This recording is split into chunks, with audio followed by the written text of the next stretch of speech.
Professor Poulter is a theatre director, deviser and trainer, lecturing in Trinity since 1990, although she has attempted to retire in 2020, although she has continued her teaching online throughout the pandemic as a voluntary adjunct, which we're very grateful for.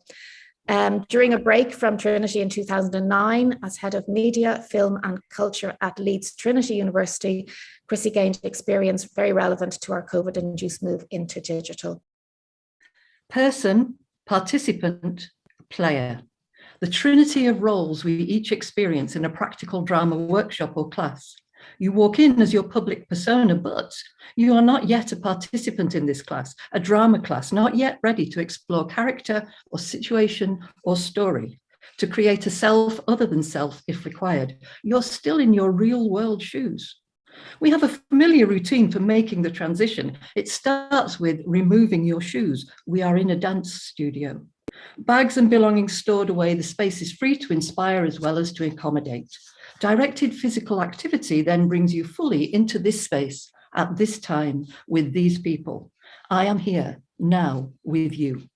It may be a warm-up or a relaxation exercise or simply coming into a circle to sing. I am here now with you, ready to be a player at any time, entering a game, an improvisation, or a scene. At the end of the session, you step back into participant mode, put on your street shoes, and leave as you entered, public persona back in place, ready to rejoin the world. Only I don't think I've seen a foot or a shoe in a class since March 2020. My diary for March the 12th, TCD closes 5 p.m.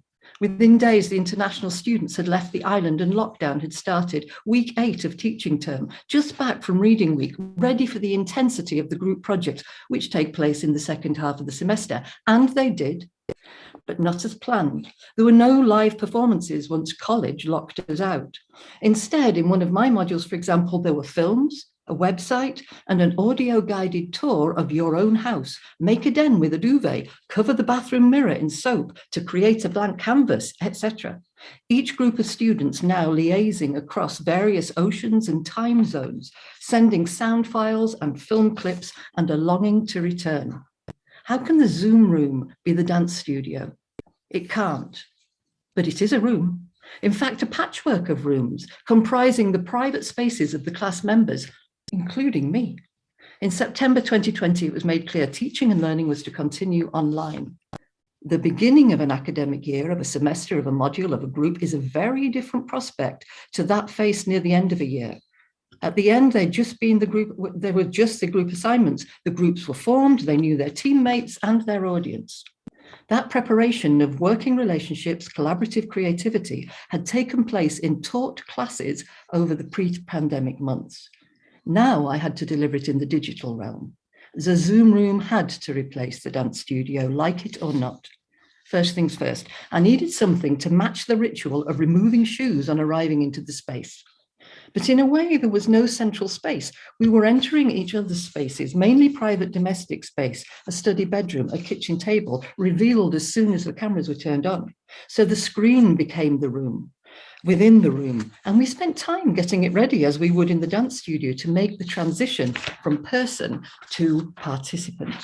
To transform the screen from an overused means of contact with family and friends or a window into the library to a classroom and space for collaborative creative process, using whatever we could find within our own frames. Physical contact with the device and its keyboard was crucial. I am here in this space now with you.